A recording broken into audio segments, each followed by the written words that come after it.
Boa noite a todos, sejam todos bem-vindos ao canal do Centro Espírita Francisco Cândido Xavier no Facebook. Hoje, sábado, 7 de novembro de 2020, com mais uma alegria estarmos com vocês ao vivo, podendo dar continuidade ao nosso ciclo de palestras. Hoje teremos um convidado muito especial, um grande trabalhador da nossa região aqui do Sul Fluminense, um companheiro que já tem muito tempo na estrada aí, ajudando o nosso movimento espírita.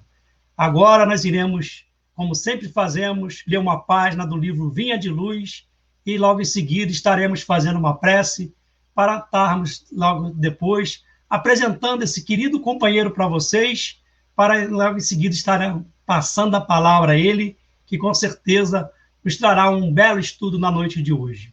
Do livro Vinha de Luz, Francisco Cândido Xavier, pelo Espírito Emmanuel, para ajudar, para servir de base no estudo desse nosso irmão, a lição 152, que o Emmanuel deu o título de Cuidados.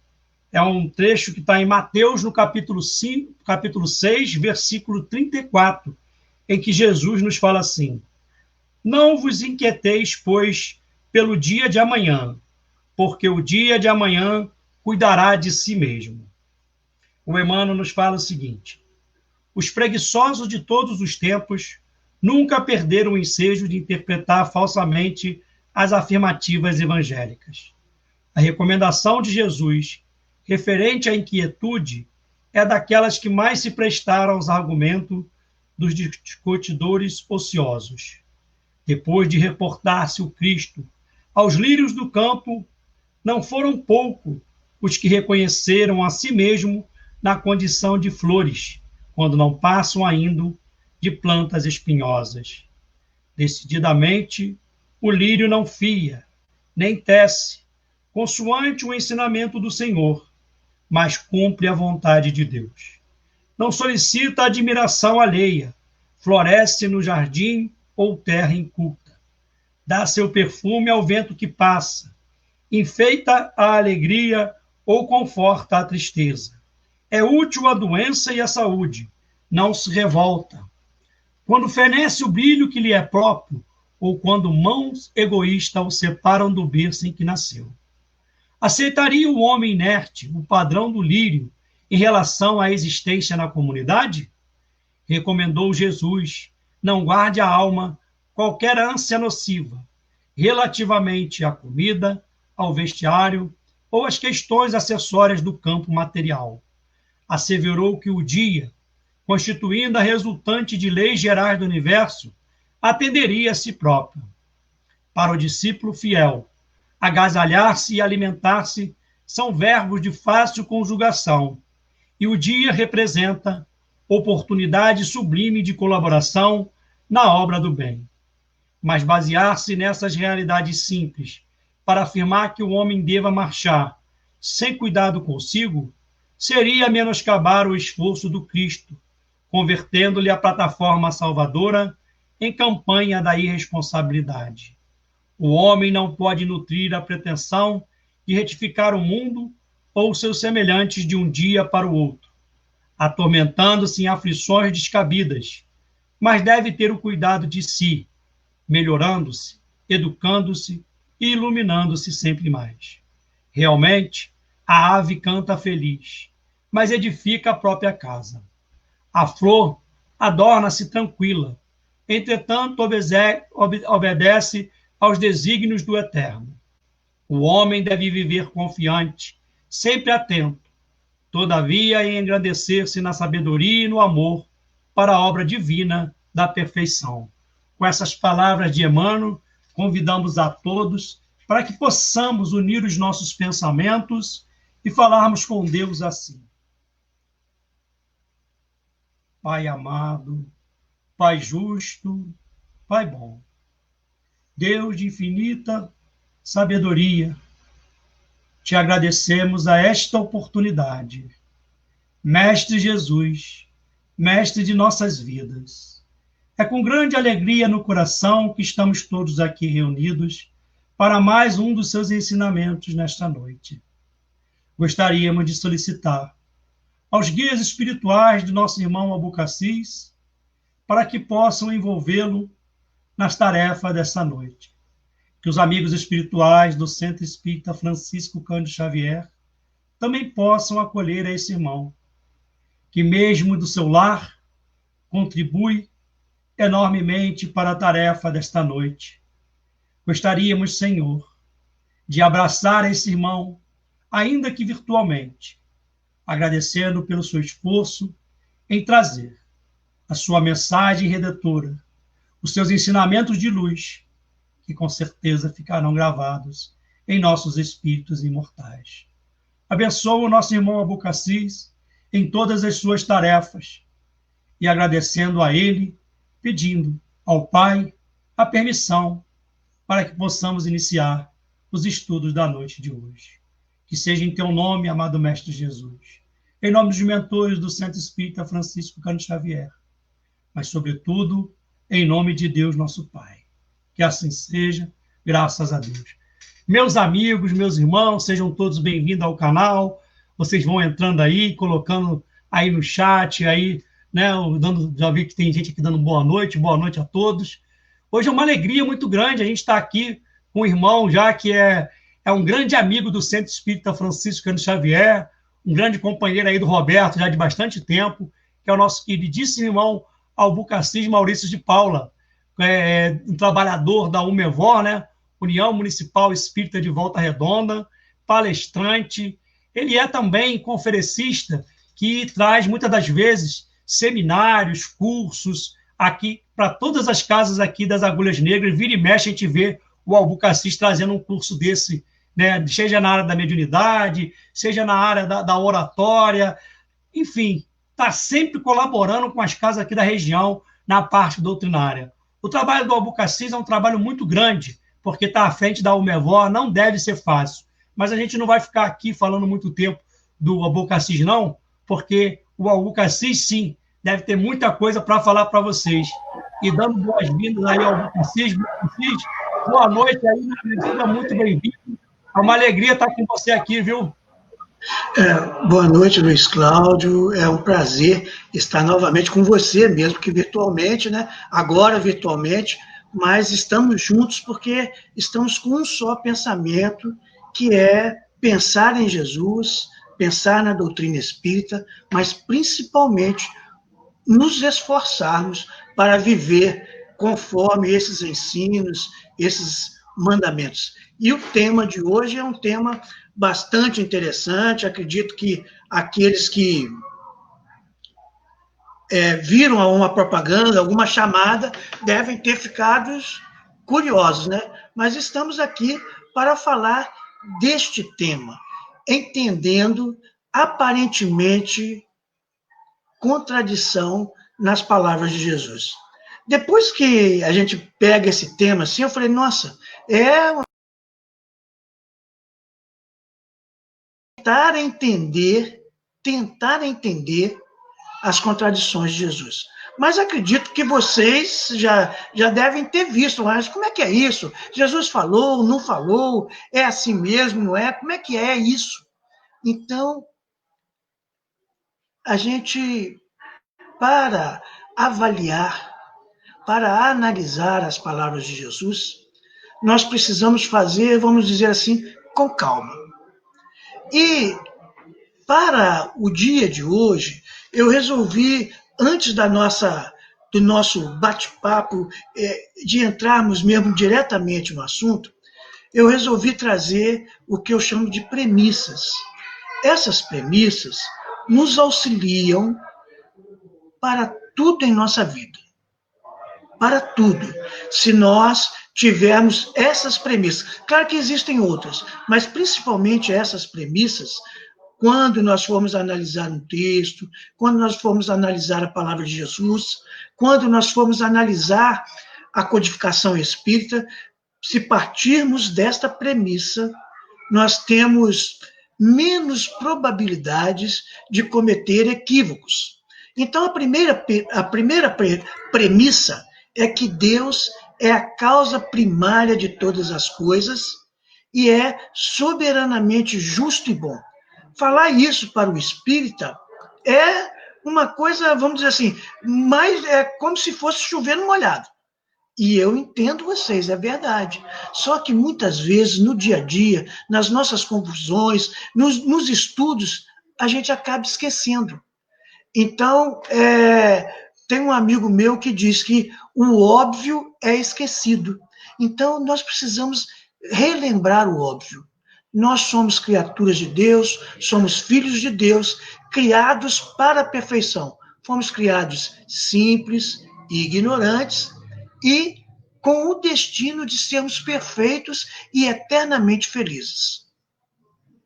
Se Deus é justo e se Deus é bom, nada que acontece no universo é para o nosso mal.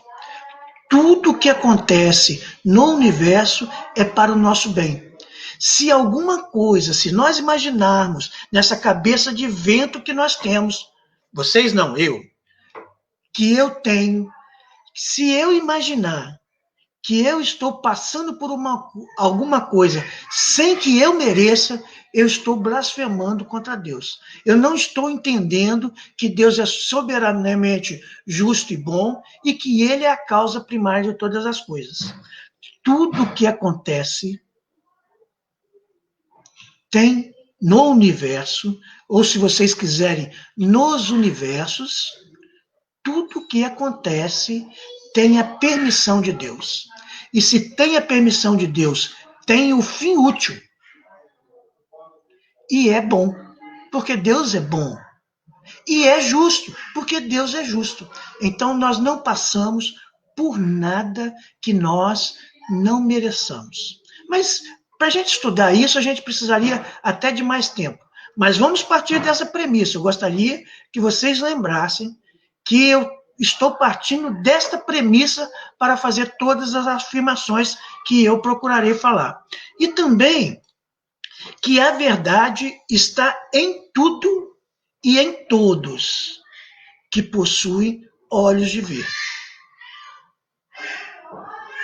A verdade está em tudo e em todos que possuem olhos de ver. Por que isso? Porque a verdade está aí. Mas muitas vezes nós não temos olhos de ver. Ter olhos de ver é ter a capacidade de compreensão de uma coisa e outra. E aí, por que isso que eu estou trazendo como premissa? Porque é comum nós olharmos as passagens da Bíblia, Velho Testamento, Novo Testamento, as palavras de Jesus, as palavras de Paulo e assim por diante, e considerarmos que há contradições. E muitas vezes nós não percebemos isso, porque analisamos por um ângulo, e quando pegamos um outro ângulo, ou uma outra explicação de outro evangelista, nós ficamos em dúvida. É por isso a importância, por exemplo, de estudarmos a codificação espírita. O evangelho, à luz da doutrina espírita, eu só poderei falar se eu conhecer a doutrina espírita. Se eu não conhecer a doutrina espírita, eu não poderei falar à luz da doutrina espírita. Se eu não conhecer o espiritismo, eu não poderei falar à luz do espiritismo.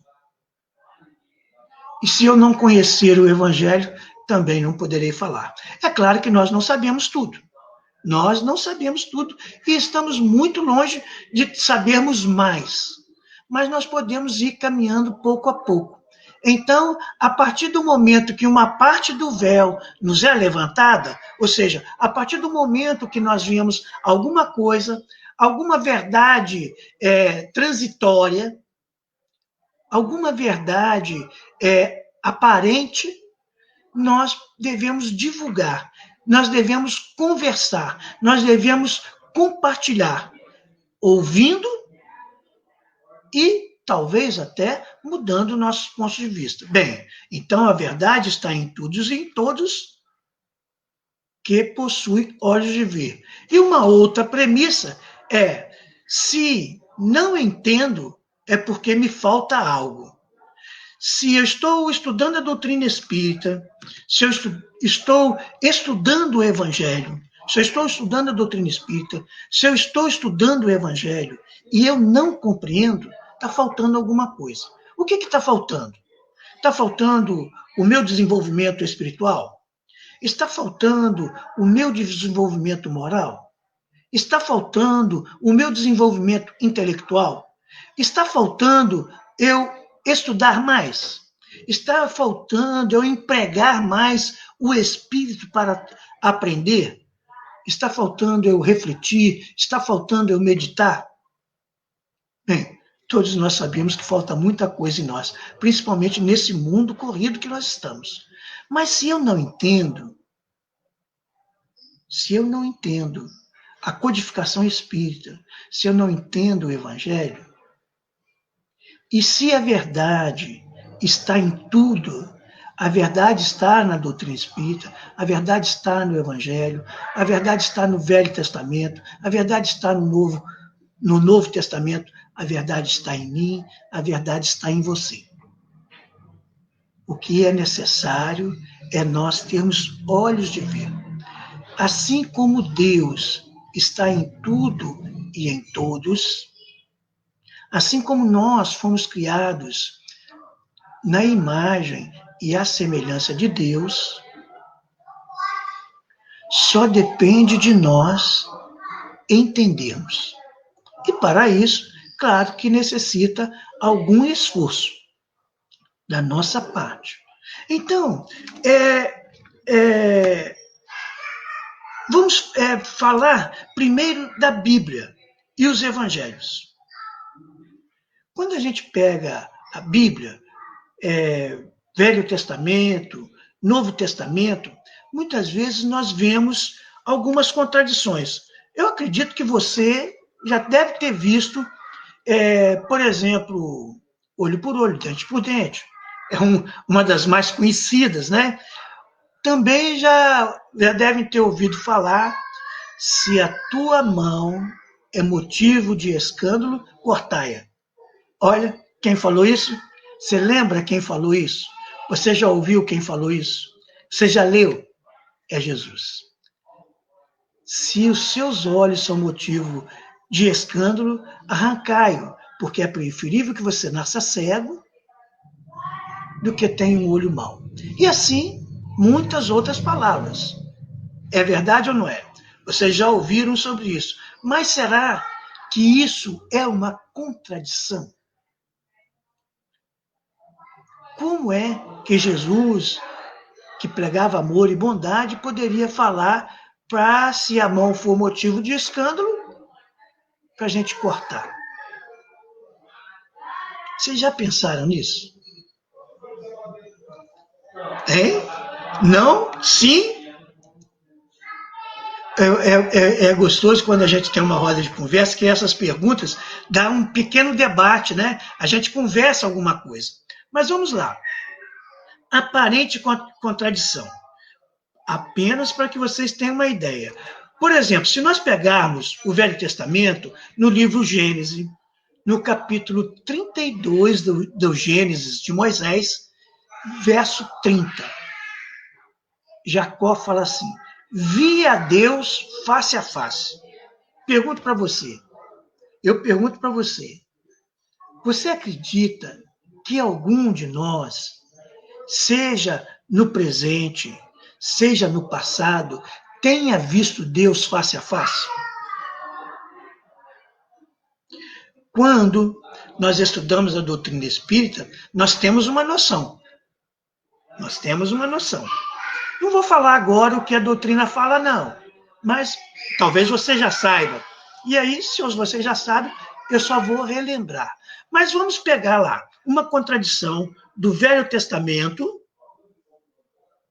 com o Novo Testamento. Aí fala assim, João, no capítulo 1, verso 18, no capítulo 6, verso 46, e também na primeira epístola de João, capítulo 4, verso 12, João fala assim: ninguém nunca viu a Deus. Claro que nós estamos pensando esses versículos, ou melhor, estamos pensando parte desses versículos para mostrar que parece que há uma contradição.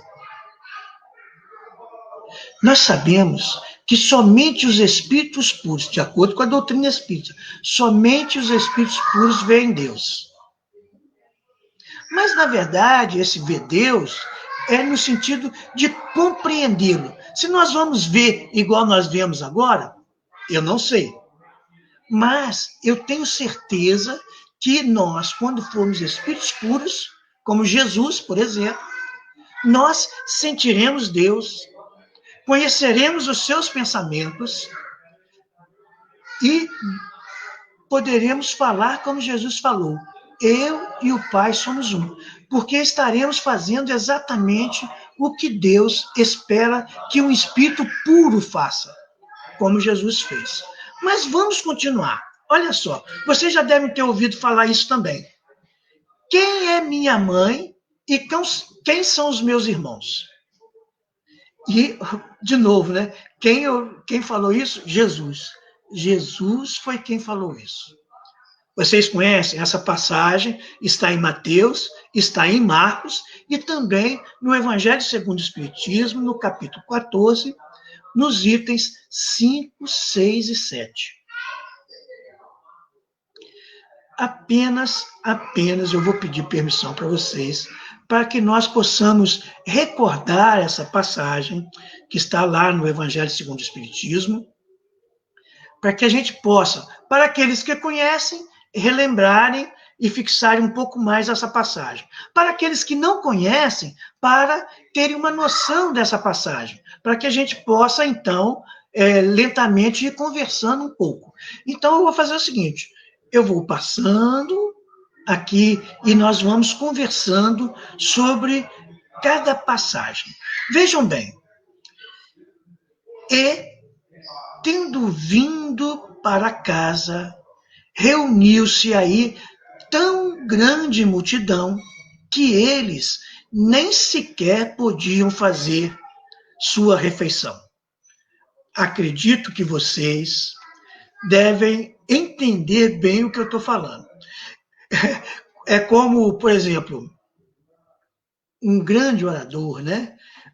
Vocês aí de Resende, Itatiaia, e nós aqui de Volta Redonda também tivemos a oportunidade de ver o Divaldo aí na AMAN, né? Haroldo Dutra, outra coisa. Então, quando essas pessoas, vou falar assim, famosas, que têm muito conhecimento, e a gente, às vezes, quer tirar, vamos dizer assim, quer tirar uma casquinha. Tirar uma casquinha, às vezes, não é só de cumprimentar, de fazer uma selfie, hoje é uma selfie, né? Tirar uma fotografia, não. Fazer uma selfie, né? Que é o termo mais moderno, para mostrar, para colocar nas redes sociais.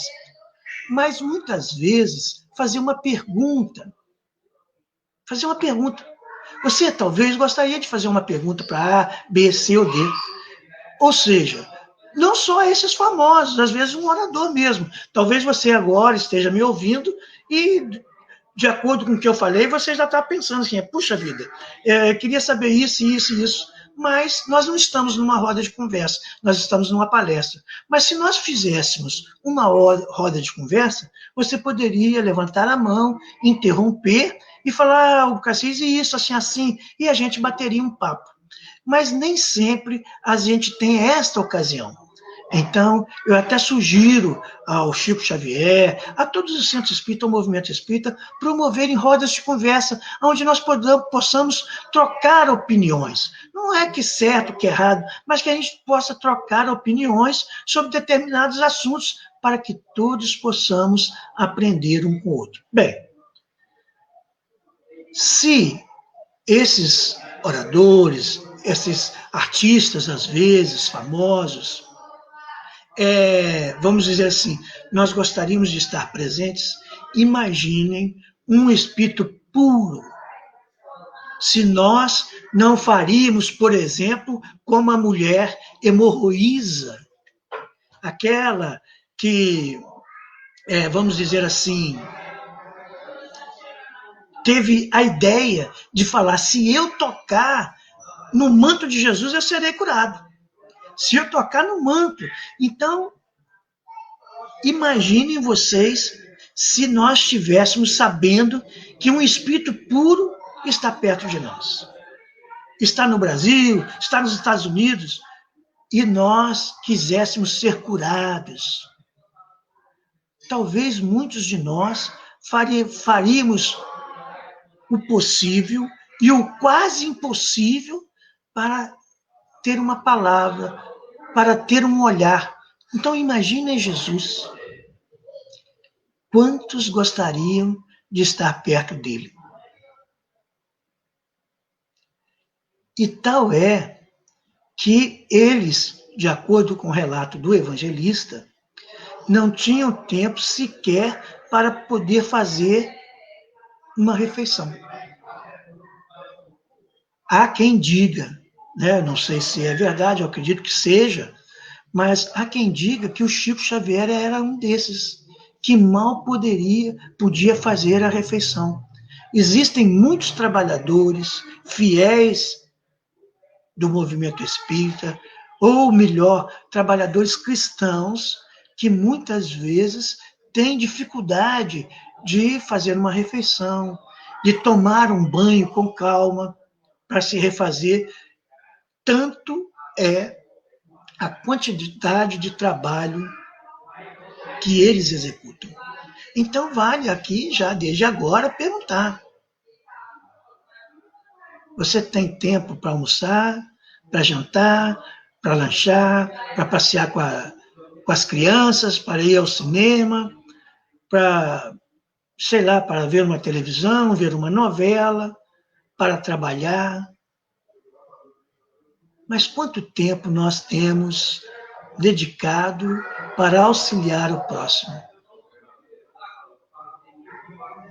Só por isso nós viemos e constatamos com a codificação espírita que somos espíritos imperfeitos, em desenvolvimento, e que ainda nos dedicamos, ou melhor, empregamos a maioria do nosso tempo para as coisas materiais, necessárias, outras não tão necessárias, mas a maior parte do nosso tempo são para realizar as coisas deste mundo, e não as coisas que nos enobrece, no sentido, claro, que o trabalho também enobrece, a convivência em família também enobrece, mas eu digo aquilo que está além da nossa responsabilidade, do nosso dever, como o servo fiel que faz tudo o que o Senhor ordenou e mais alguma coisa. Então, o ideal é que nós procuremos, além de dedicar o nosso tempo à família, ao trabalho e também ao descanso, nós pensemos também naqueles que necessitam, naqueles que estão nas ruas, naqueles que precisam de uma assistência material, mas também naqueles que necessitam de assistência espiritual. Muito bem, então imaginem Jesus e os seus discípulos, e todos querendo conversar com Jesus. E, realmente, eles não deveriam ter tempo nem para fazer a refeição.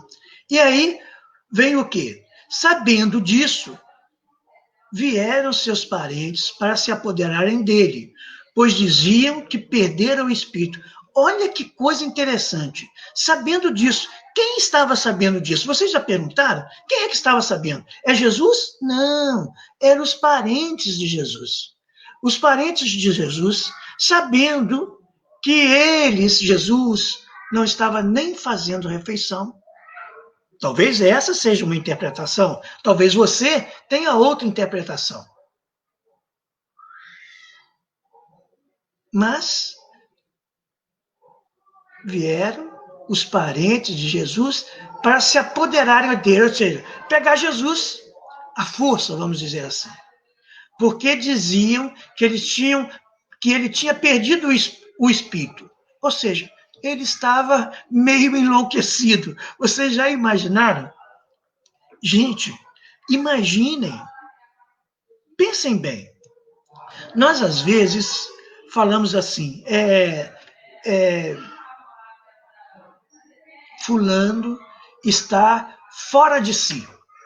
Mas não porque ele está enlouquecido. Ele está fora de si porque ele, vamos dizer assim, ele está pensando na contramão da maioria. A gente lembra de Paulo de Tarso, pensando na contramão dos fariseus, foi pregar na sinagoga, porque ele tinha se convertido ao cristianismo, por Ananias, a quem ele estava perseguindo, foi para a sinagoga, falando exatamente coisas diferentes de tudo aquilo que eles pensavam. Então, o que eles falaram? Ele está louco, ele está bêbado, ele não sabe o que fala, e outras coisas. Então, os parentes de Jesus também pensaram isso de Jesus. Agora eu pergunto, você será que já viu uma palestra, ou num bate-papo, numa conversa qualquer, e conversando com alguém, ele fala algo que para você está completamente errado. Qual seria o seu e o meu pensamento? Eu falo assim, esse camarada não está com nada. Talvez você fale coisas diferentes, mas a gente fica em alerta. E com esse tema, tentando entender essas contradições, o fato de eu não entender, o fato de eu não compreender, não significa que o outro está errado. Se eu não compreendo, como que eu posso dizer que ele está errado? Eu só posso dizer que ele está errado quando eu compreendo exatamente o que ele quis dizer. E eu compreendo exatamente o que ele quis dizer quando eu sei explicar o que ele quis dizer. Vocês provavelmente já fizeram como eu faço, e já fiz muitas vezes. Ainda faço. Olha, eu sei, mas não sei explicar. Isso significa o quê? Eu ouvi, ou eu li, eu entendi, mas eu ainda não tenho a compreensão total do assunto. Eu ainda não consigo, eu ainda não raciocinei, eu ainda não estudei adequadamente para saber explicar. Nos grupos de estudo que eu dirijo, eu digo assim, olha, se você diz que sabe, mas não sabe explicar, quer dizer que você não sabe. É duro isso. O pessoal não gosta muito, não. Mas é verdade. Porque só sabe quem sabe explicar. Quem sabe explicar, às vezes ainda não sabe, porque dizem, eu não me lembro agora o autor, mas que só sabe aquele que sabe fazer. Se você não fez, você não sabe. Você entende intelectualmente, ou você sabe intelectualmente, mas como você ainda não faz, você não sabe. E isso acredito que você, como está falando o Elias aqui, doar o seu tempo ao próximo. Na verdade, doar o seu tempo ao próximo até, Elias, eu peço desculpa a você, eu vou dizer mais, que nós não doamos nada para ninguém. Porque tudo que nós fazemos é para nós. E querem saber porque Jesus disse assim,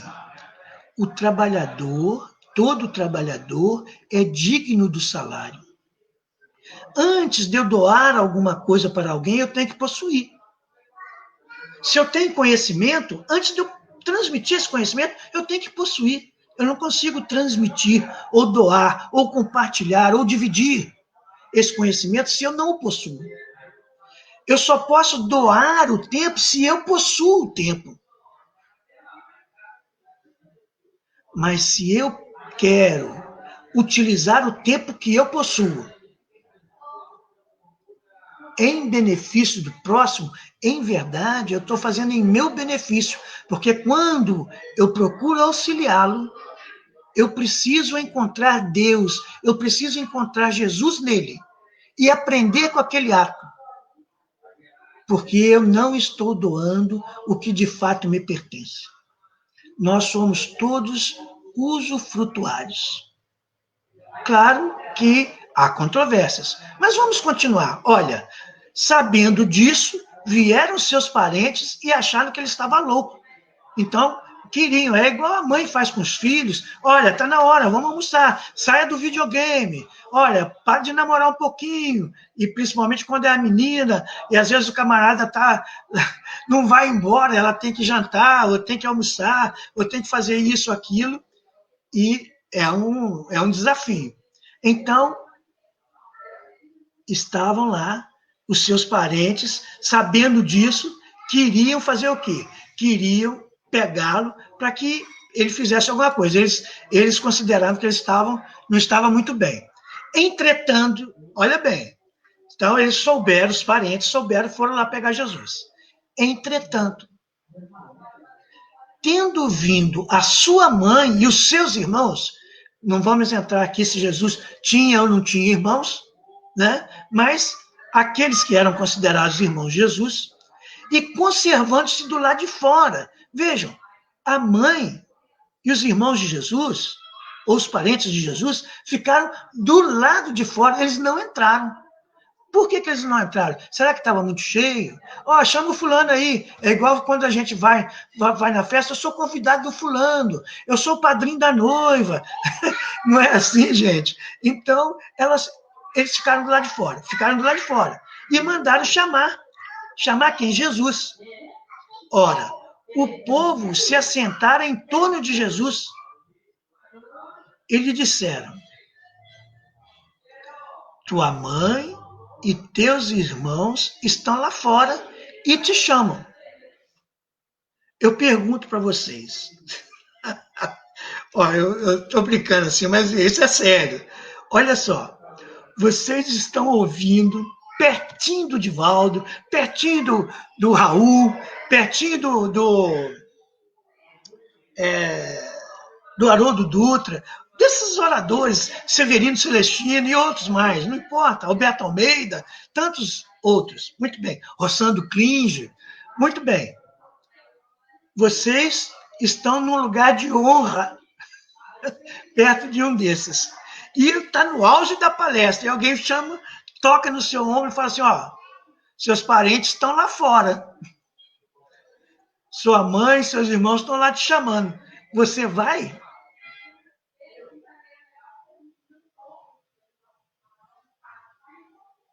Bem, aí o pessoal fala assim, Jesus não perdia nenhuma oportunidade de dar um exemplo. É verdade. Mas Jesus não fazia isso de propósito. Eu vou fazer isso para que eles aprendam, eu vou fazer isso para que eles aprendam. Há muita gente que pensa assim, principalmente quando lê a Bíblia. E isso seria uma espécie de contradição. Jesus não fez nada para agradar ninguém. Jesus não fez nada, como fala no Evangelho, e Jesus fez isso para que as profecias se cumprissem. Não. Jesus fez porque um espírito puro agiria daquela forma. As profecias foram feitas não para que Jesus as cumprisse, vamos dizer assim, mas que qualquer espírito puro que viesse cumprisse. Jesus, claro, que para implantar o evangelho não mandou substituto, como diz Emmanuel em uma de suas páginas. Inclusive o título da página é Substitutos. Mas ele não fez para cumprir as profecias. Ele fez porque um espírito puro age daquela forma. Um eletricista, ele vai lá desligar o disjuntor para trocar a lâmpada ou para trocar um interruptor. Ele não faz isso porque está escrito na norma. Ele faz isso muitas vezes porque ele já passou pela experiência, tomou um choque ou fechou um curto-circuito e aí ele sabe, não, antes de eu fazer isso, então não é porque falaram que fecha curto, não é porque porque ele tem a experiência. E um bom eletricista, prevenido, faz isso. É uma coisa para a gente se discutir também. Ok, então o que é que eu falo? Ó, seu pai e sua mãe estão lá. Seu pai e sua mãe não. Sua mãe e seus irmãos estão lá fora te chamando. Você vai? Muito bem. E ele lhes respondeu: quem é minha mãe e quem são os meus irmãos? E perpassando o olhar pelos que estavam sentados ao seu derredor. Pensem, gente, se nós estivéssemos lá nesse momento, Jesus olhando para a gente, vejam só essa mão estendida dele e ele rodeando assim, todo mundo, e falando: eis aqui a minha mãe e meus irmãos, pois todo aquele que faz a vontade de Deus, esse é meu irmão e minha irmã e minha mãe.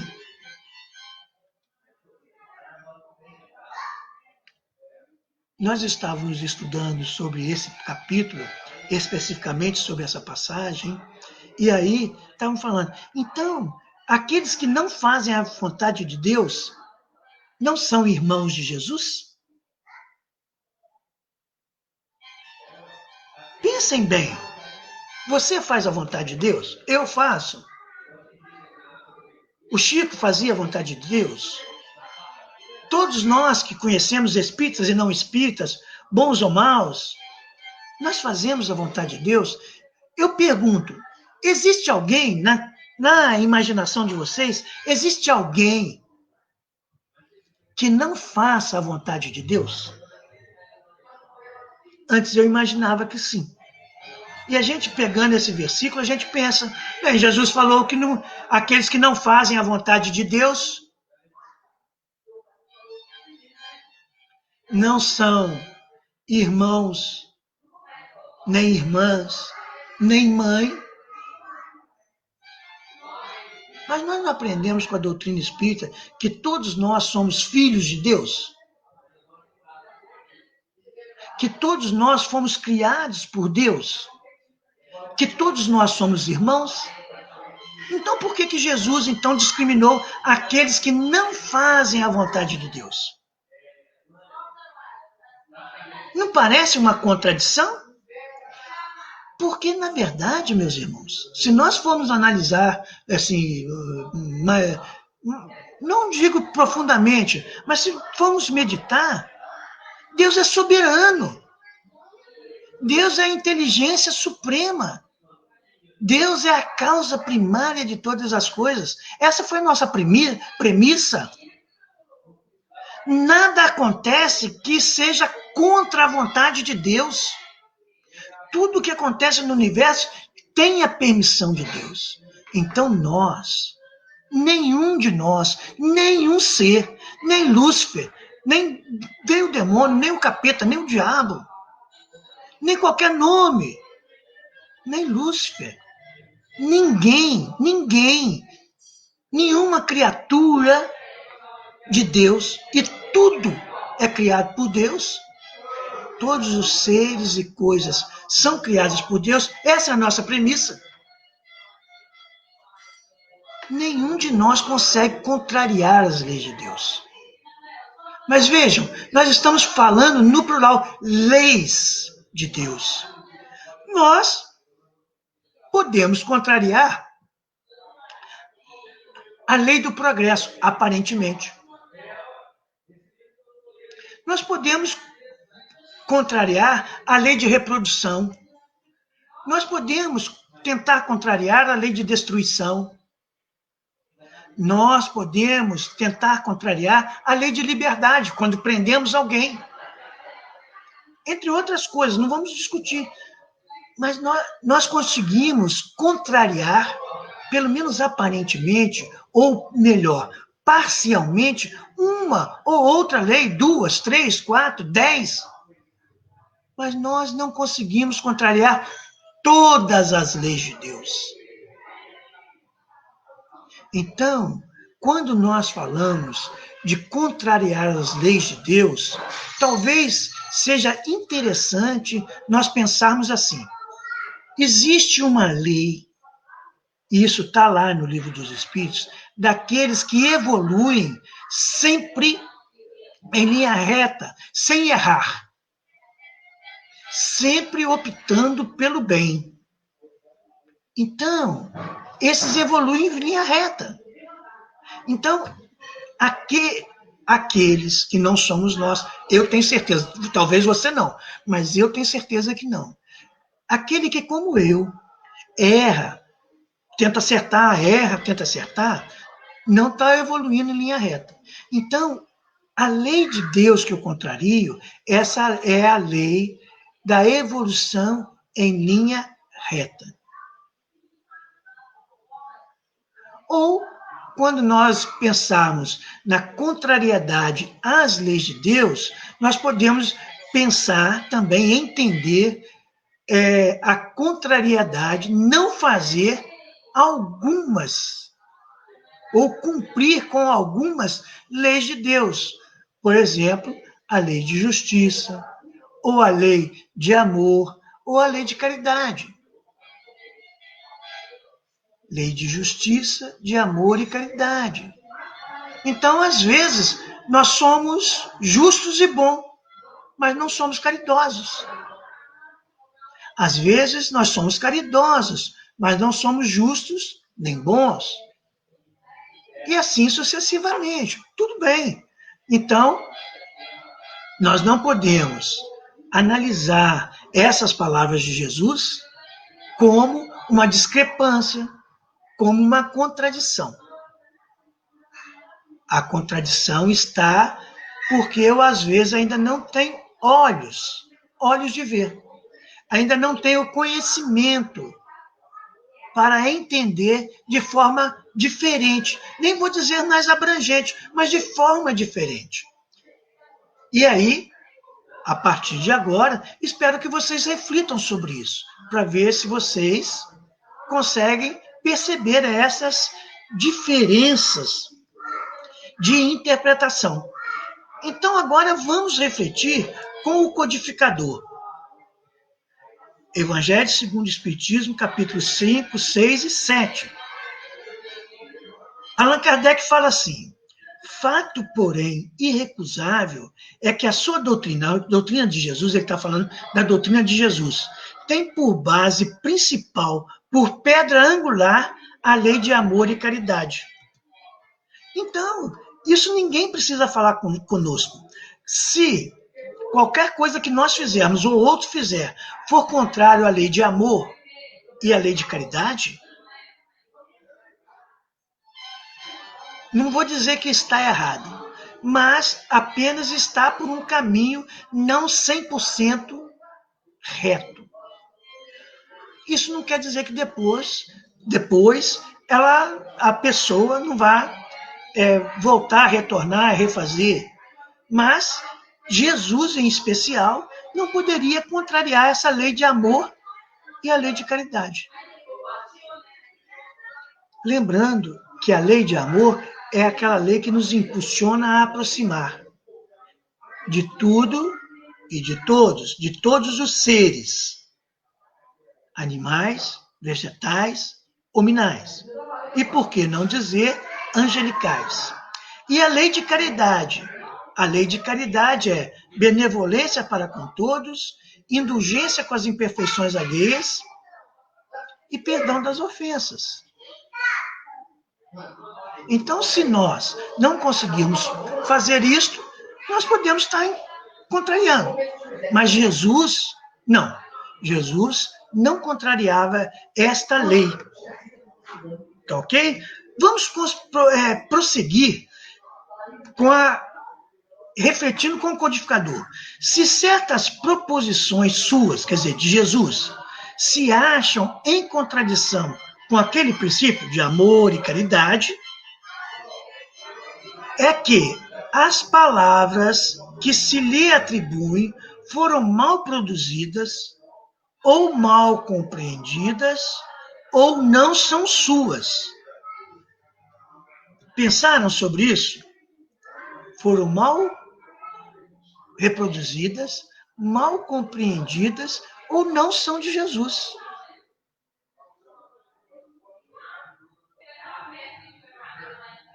Então, quando nós estivermos estudando Allan Kardec, a codificação, quando nós estivermos estudando o Evangelho, nós temos que pensar isso. Eu não compreendi?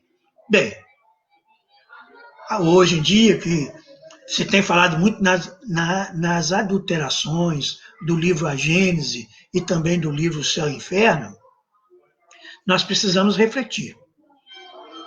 Mas, se nós refletirmos, independente se foi adulterado, se não foi adulterado, se nós nos basearmos nesta lei, nós dificilmente, vamos dizer assim, nos equivocaremos. Poderemos nos equivocar, mas não muito. Então, o que vai acontecer? Eu não compreendi. Por que eu não compreendi? O que está me faltando para compreender? Compreender não é afirmar que está certo, mas poder dizer se está certo ou se está errado. Ou, se quiserem, colocar uma dúvida. Bem, tem essa forma de entendimento, tem essa outra forma de entendimento, eu não sei com qual ficar. Claro que eu vou poder escolher, mas nós vemos as mesmas coisas, os mesmos princípios, os mesmos conceitos, por vários ângulos diferentes. E nos apoiando nos atributos divinos, nos apoiando nos princípios da doutrina espírita, nos conceitos que a doutrina espírita nos traz. Fazendo isso, nós temos menos probabilidade de errar.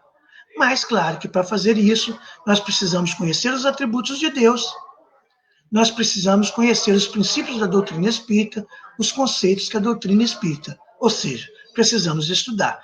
De mão beijada, não faz. Porque a cada um segundo as suas obras. A gente sempre lembra a cada um segundo as suas obras, falando de penas e recompensas, e de defeitos, e de provas, e de expiações. Mas de aprendizado também. Se eu me dedico, se eu estudo, se eu utilizo o meu tempo para estudar, então eu vou ter essa retribuição. Mas se não, se eu não utilizo o meu tempo para isso, não vai acontecer. Por quê? A cada um segundo as suas obras. Vamos continuar refletindo com Allan Kardec.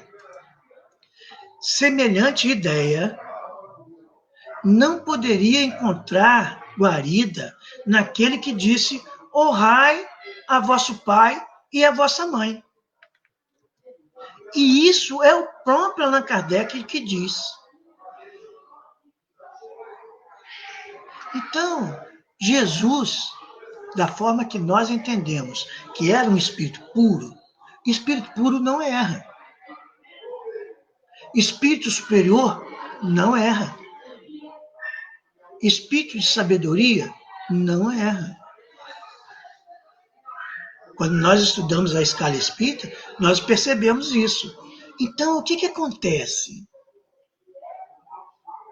Se nós pegarmos essa ideia, bom, Jesus, como nós entendemos que é um espírito puro, um espírito perfeito, ele não erra. Se ele não erra, então, ou ele não falou, ou foi colocado, reproduzido de forma equivocada, adulterada, modificada, omitida, transformada, sei lá o quê, ou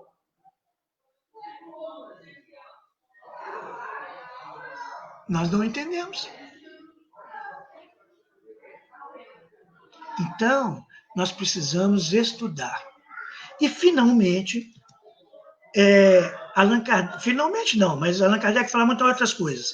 Necessário, pois, se faz procurar outro sentido para as suas palavras, quase sempre envoltas no véu da forma e da alegoria. Então, se nós não estamos entendendo a codificação, se nós não estamos entendendo o Evangelho, as palavras de Jesus, as palavras de Paulo, as palavras dos evangelistas, se nós não estamos entendendo o Velho Testamento,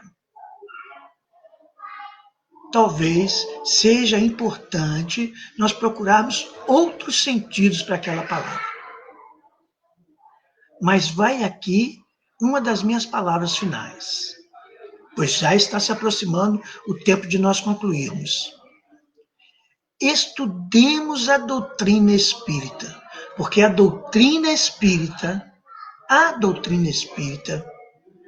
é a chave para nós entendermos as cartas, todas as cartas dos evangelistas, para nós entendermos os evangelhos, quer dizer, Mateus, Marcos, Lucas e João, para nós entendermos o Velho Testamento e para nós entendermos a vida futura.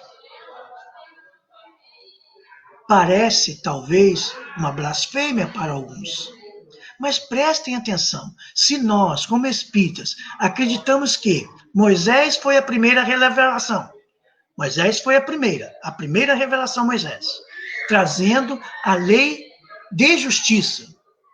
Jesus, a segunda revelação, trazendo a lei de amor.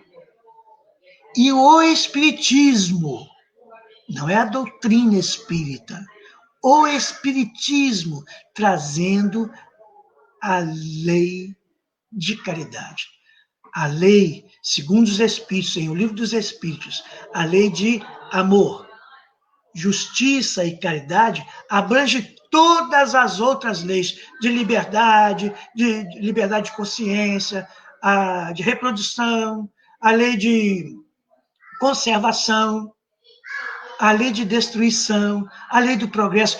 Todas essas leis estão dentro da lei de amor, justiça e caridade. Então, se nós compreendermos a doutrina espírita,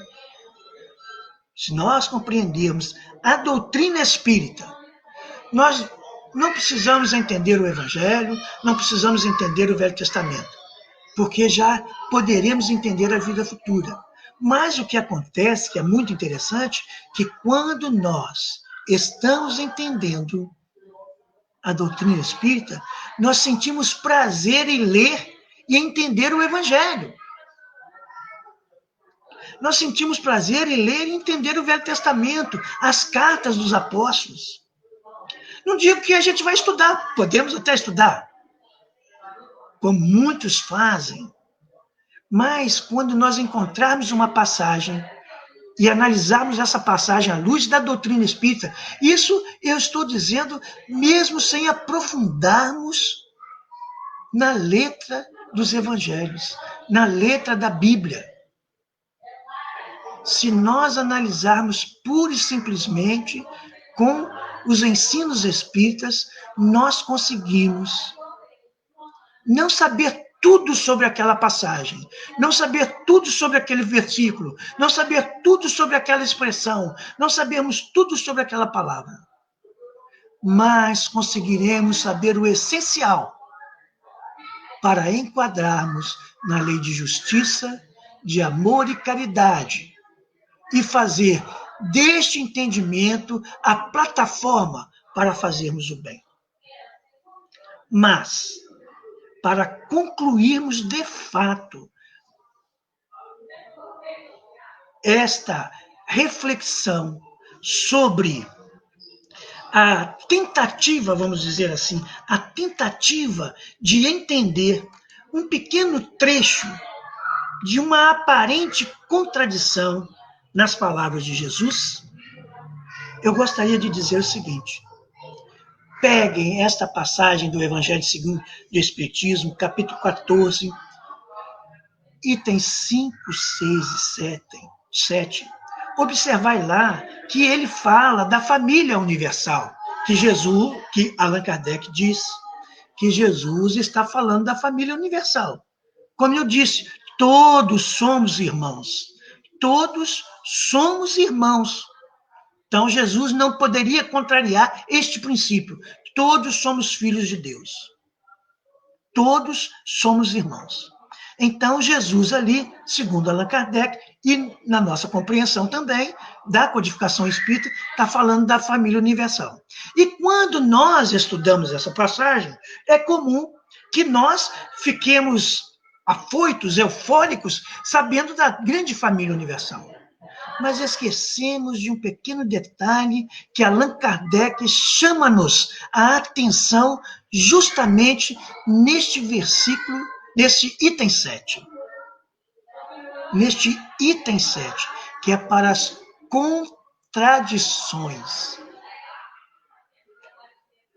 Quando nós observarmos uma contradição na nossa fala com a fala de outro, no nosso pensamento com o pensamento de outro, no escrito de um autor ou de outro autor, nas palavras de um evangelista, nas palavras de Jesus, lembremos de Kardec. Isto é uma contradição.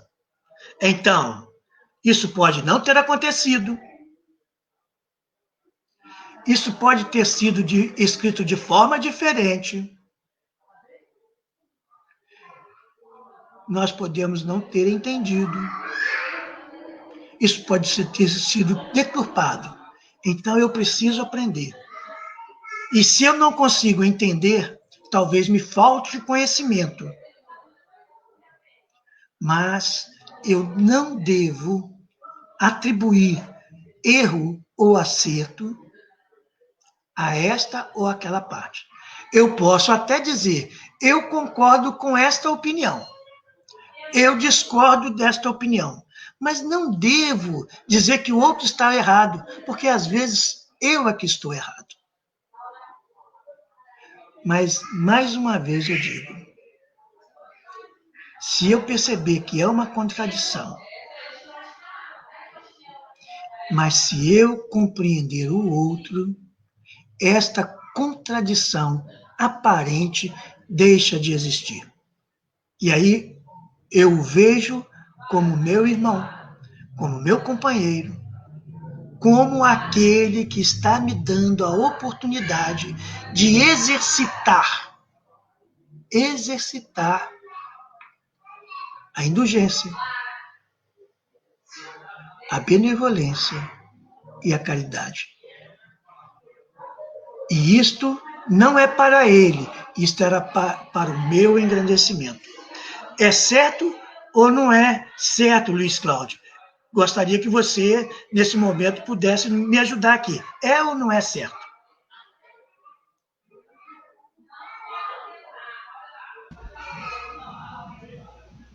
Albucacis, parabéns aí, meu irmão. Tá certo, sim. Deus trouxe para a gente aí muitas reflexões, com certeza vai ficar aí, como a gente ouviu nos comentários aí, a vontade, o pessoal falando como deu vontade de estudar, só acendeu a luz aí nas nossas consciências, com certeza, né, da gente buscar. Acho que tu deixou muitas reflexões para nós na noite de hoje.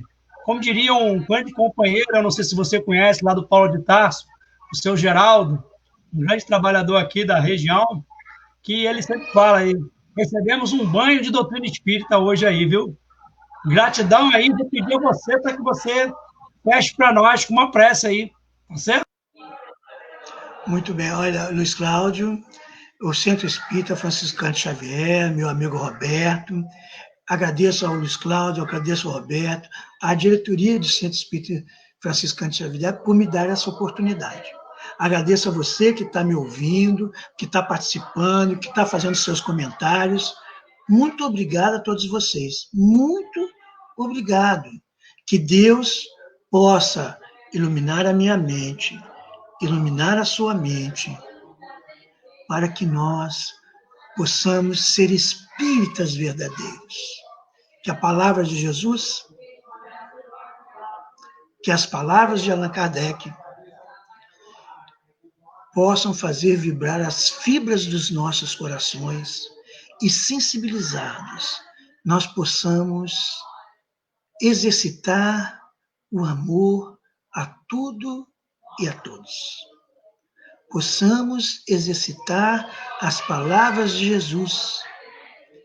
Ide e pregai o Evangelho a toda a criatura, às plantas, aos animais e também aos homens.